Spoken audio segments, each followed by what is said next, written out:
Me today. Today I'm going to talk about the topic of determining what your ideal day should look and feel like, and also how to get rid of some time wasters. I'm going to go through just a quick list of some time wasters that maybe you haven't even thought of before.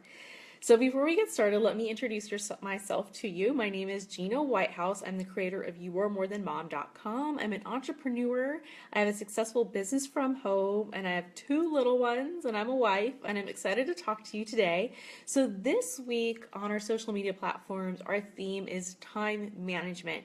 So I just wanted to start this week with having you sit down and really figuring out, what do you want your day to look like? Because I think as moms, the days sometimes they seem like they go slow, but in reality they go so fast, and by the end of the day we feel like we didn't get anything accomplished. So the first thing we need to do is really to sit down and say, what do I want my ideal day to look like?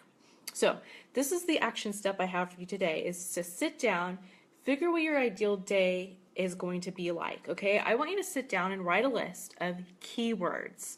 So let me give you some examples. Some examples would be, you want your day to feel peaceful, or you want your day to feel joyful or calm, or maybe you want your day to be productive, or maybe you want it to be playful and fun.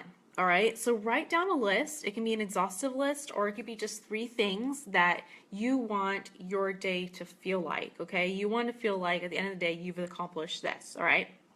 So write out in one sentence. So write down your keywords and then write in one sentence what you want to achieve in your day and how you want to feel. So I went ahead and wrote down a sentence to share with you. And my sentence is, in my ideal day, I want to finish the tasks that move my business forward and spend the rest of my day with family, feeling peace, joy, calm, and knowing that I was productive. So that is my mission, I guess you could say, of the day. That is my mission of my day. So to get to that point, sometimes we really need to look at our day and say, okay, what am I doing during the day that is not making me feel that way? So the opposite of peace and calm would be maybe like feeling frantic or feeling anxiety, feeling hurried. I know that is one of the things that I deal with all the time, is feeling like hurried, like I have to get so much done, and when I don't, then I feel the anxiety rise up. I get it in my back, especially right here on the right side. I'm always massaging it, and that is something that I pay attention to also. When I feel like I am getting like stressed out, when I feel like I'm getting like a pain in my back here, that is like my body telling me that I just need to cool it down, and then I need to kind of like rise above and look at the perspective of being up here and looking down and saying, am I doing right? What I'm doing right now, is it really going to matter? And is it something that's really going to matter in the kingdom too? Okay, so let me go back. So look at those keywords and think about the opposites. Okay, you don't want to be the opposite, right? You don't want to be the opposite of calm. You don't want to be the opposite of productive. That would be like lazy or procrastination. So you have to know how you want your day to feel to be able to design it in the way that you want it. Okay. Now, with that said, it's never going to go completely the way that we want it to go. We know that, right? But we can have a goal of how we want our day to feel, and we can look at our day and say, okay, what are the things that I'm doing during the day that's just not making me feel calm and peaceful? So let me look at my notes here. I wrote a few things down, and I want to make sure that I don't go off topic here, because I can easily go off on a tangent.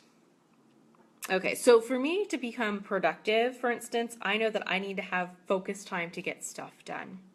So that makes me ask myself, well, what keeps me from being focused? The opposite of focus would be like frantic, or like just my mind would be in so many different places. So I have to ask myself, what keeps me from being focused? So the next list that you can create is to sit down and make a list of the things that really keep you from your tasks, or the things that keep you from achieving what you want to in your day and feeling the way that you want. All right. So really briefly, I'm going to go through a list of some time wasters. I just have 5 things, and I grouped some of them together. So the number 1 would be useless television and social media time. Now, I understand that at the end of the day, sometimes you just need to like unplug your brain, right? But sometimes we can take it way too far, where if you're watching like hours of TV each day, it's really not the best use of your time, all right? I actually have to plan in TV time a couple times a week, at least 30 minutes to just sit down because my brain is always going that I actually have to plan in like TV time. I know, sounds crazy, right? But I do. But for most of us, I think that the number one time waster is useless TV and social media time. So that might be going on Facebook. Let's say you want to go on Facebook just to check one thing, but you get sucked into the news feed. That's not good. If that's the problem that you're having, then you need to set aside a certain time every day where you have maybe just 10 minutes, to just go on, check whatever you want, give yourself 5 minutes to scroll the news feed, and then that's it, and you're done. Because you can really get sucked into that. Same thing with Instagram and Pinterest. Oh my gosh, I could do a whole video on Pinterest and how Pinterest keeps our attention as moms. It's like a rabbit trail, right? You find one thing and you click on it and you're like, oh, look at this board. Let me see what else is there. And oh, look at who pinned this. Let me go to their page. Come on now. Actually, when I started my business from home, I gave up Pinterest, and I'm slowly getting back into it because there's so many great articles and resources there on business building and how to use social media, all different kinds of hacks and tricks and tips. So I'm setting aside a little bit of time every day to go on Pinterest, but I control it. I don't let myself go down that rabbit hole. Okay, number 2 would be saying yes to things that someone else could step up and do. So this would be like, let's say you drop your kid off at school and someone asks you if you can head up the next event. Okay, sometimes we want to just like regurgitate and say, oh yeah, I'll do it. But we really don't think about how much time is going to go into planning that event. Like truly, it takes time and coordination. And actually, the people who know me at school know that, hey, I'll help you out, give me a task, but I will not coordinate anything because I just don't have the time to coordinate. So set your boundaries. Don't automatically say yes. Just say, thanks for thinking of me. You know what? I will get back to you. All right.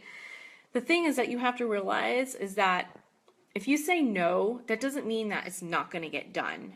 When you say no, you're actually giving someone else the opportunity to step up into their gifts and callings that they can use to help and bless others. Because a lot of times you may be asked for something that's not really in your wheelhouse, and it's okay to say no. So reserve that yes for things that you really love to do and that you have time to do. Number 3 is procrastination. Just in general, this is a time waster, is procrastinating on whatever it may be. I don't know what you're doing when you procrastinate, but if you leave it off to the last minute, like you're not going to get it done, and you're going to feel hurried. You're not going to feel calm. You're going to feel anxious, and it's just not going to be good. You're not going to give your best work. Okay, number 4 would be useless emails and texting. Okay. You don't have to email everybody, you don't have to text everybody. Another thing would be jumping into useless conversations on social media, right? Just because someone's having a conversation that maybe you can give your opinion on, you don't have to do it. Just stay off of it and get done what you need to get done. Take note of that conversation, and maybe when you get your task list done or what you need to get done for the day, then go and hop back on and give your opinion. Okay, and the last thing is just having a perfectionist attitude. I totally suffer from this, and it's the type A in me, and I know that sometimes I need to bring it down a notch, My husband could give you a really, really good example, and some of my friends who might watch this, of when my husband and I were doing our wedding invitations. We were actually making them, and we were cutting them out. I was doing it with my friends, and my husband asked, well, can I help you out? I'm like, sure. So we cut all these wedding invitations, and I took them later and I put them all together. And I'm like, oh my gosh, they don't line up. All these invitations, they don't have 90-degree angles. That's the total architect in me. And my friends who are there, they're going to laugh at this, but it is so the truth. That's how I am. I'm way too perfectionist. So make sure to just bring it down a notch sometimes. It doesn't have to be perfect. You don't have to be a micromanager. If you're working with other people, you don't have to be a micromanager. A lot of times, your people are doing just fine, right? And you don't really need to step in. Let them learn on their own. Okay, so those are my 5 time wasters. I hope it's helped you. If you want to continue the conversation on time management, one thing you can do is you can go to youaremorethanmom.com. We have a 4-part series there on time management. Another thing you can do is to make sure to join our community group. I will add the link to that in the comments below. We have a group here on Facebook for You Are More Than Mom, where that's where we all actually interact with each other and get to know each other and support one another. And tomorrow I will be going into the group and doing a Facebook Live just for that group, and we will continue the discussion on time management. All right, if any of you have questions, please post below, and I'd love to hear what is your number one time maker, and if you want to, share your statement. I'd love to hear what your statement is on how you want your ideal day to look like. All right, have a great day. Bye.